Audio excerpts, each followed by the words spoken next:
Hi, Patricio. I'm so happy to see you today, and I'm so honored to have you on the Three Success Secrets video series to talk about a topic that I am very, very fond of, which is about creating an authentic voice in your content. Before we talk any further, I would love for the audience to get to know you a little bit more, and as well as for you to say a hello to those watching. Let me turn it over to you. Of course, thank you. Thank you for the invitation. As you know, I'm a fan of this Three Success Secret series. I watch every episode and always learn something new. So I'm thrilled to be here to share something in my journey now going into content creation.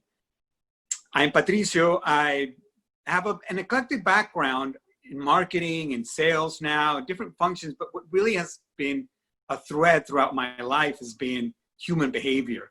So starting with consumer research, then moving into more the organizational development piece, ultimately neuroscience, and pulling that thread together has been sort of my fascination in how we behave as people. So looking forward to talking about how to show up authentically in something as specific as content.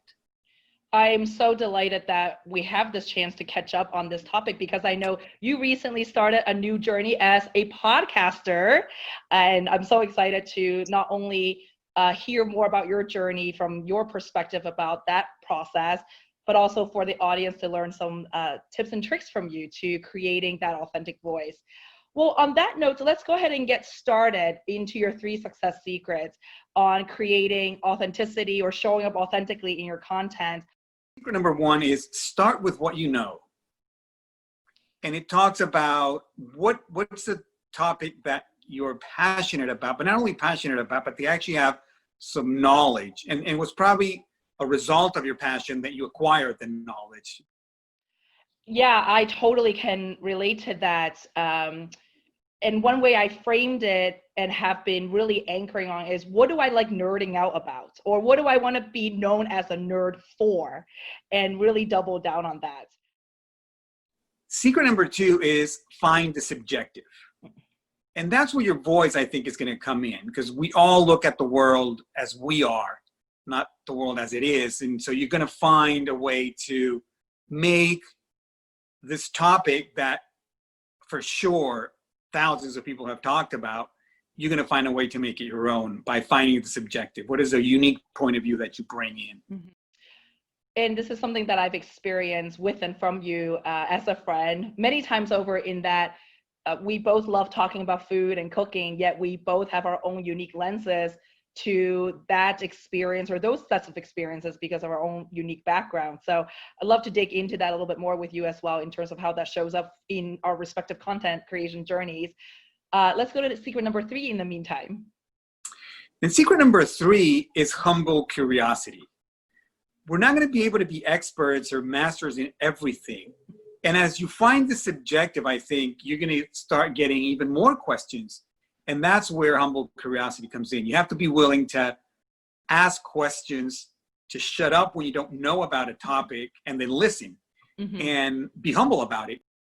Let's go back to secret number one, Patricio. I love this idea of starting with what you know, and this idea of really honoring that passion. For someone who is new to content creation or who's just at the precipice, they've been watching others do it, others like you do it, and go, I wish I could do it. I just don't know how to get started. What's that one immediate or very tangible thing you would encourage them to do to get going? I think the first thing is this something that you see yourself getting up in the morning to think about or to write about, or whatever that ritual is going to be? If that's something that you can say, yes, this would be, even for its own sake, then you probably have something there that might be worth mining. So flipping it around, it's almost to, in a way, we're encouraging people to notice, perhaps for those who are already very creative yet haven't put anything on paper or shown publicly, maybe to really spot what are the things that you're talking about with your friends all the freaking time that people just naturally know you for. Completely. Like, when you're relaxed, when you're among friends, like what is it that you talk about that's really meaningful? Definitely, that's a great barometer as well.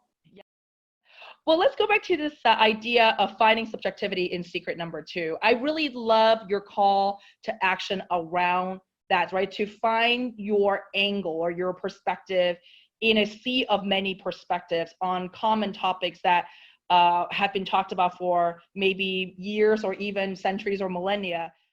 Would you encourage a newcomer to find that subjectivity as they create, or is this something that you need to have first before you go out and put pen to paper, so to speak? If you're starting, I think you're going to find it along the way with the intention of finding it, right? I think there has to be an intention to find that subjectivity. And it can be also in the personality, in the way you transmit that, right? So, I don't know, let's talk about our passion, cooking. There's tons of cooking shows, but some deliver it with humor, some deliver it with a lot of poise and, seriousness, some with a lot of technical details. And there's thousands of people teaching great content on cooking, but they've all done it with their point of view. And some of it can be just personality. So I think you have to go in with the intent of what's my subjective angle. And if you're great with humor, go for it. Like humor is a great thing. If you're great with irony, people love irony, go with that. And so finding that angle, even from a personality perspective, can be good. Before we conclude, Patricio, I love for the audience to find out how they can connect with you more. What's the best way to contact you? I'm a super newbie at podcasting, so I'd love to connect with those that have been on the journey for some time and can also teach me about podcasting and their tips and tricks. So LinkedIn is always the best way to connect. Patricio Ramal in LinkedIn. The podcast, I mean, if you want to follow the podcast, is The Neuroexistentialist. It's on Spotify, it's on Apple. I look forward to having you return to the show before long. Until then, stay well, eat well, and we'll talk again very soon.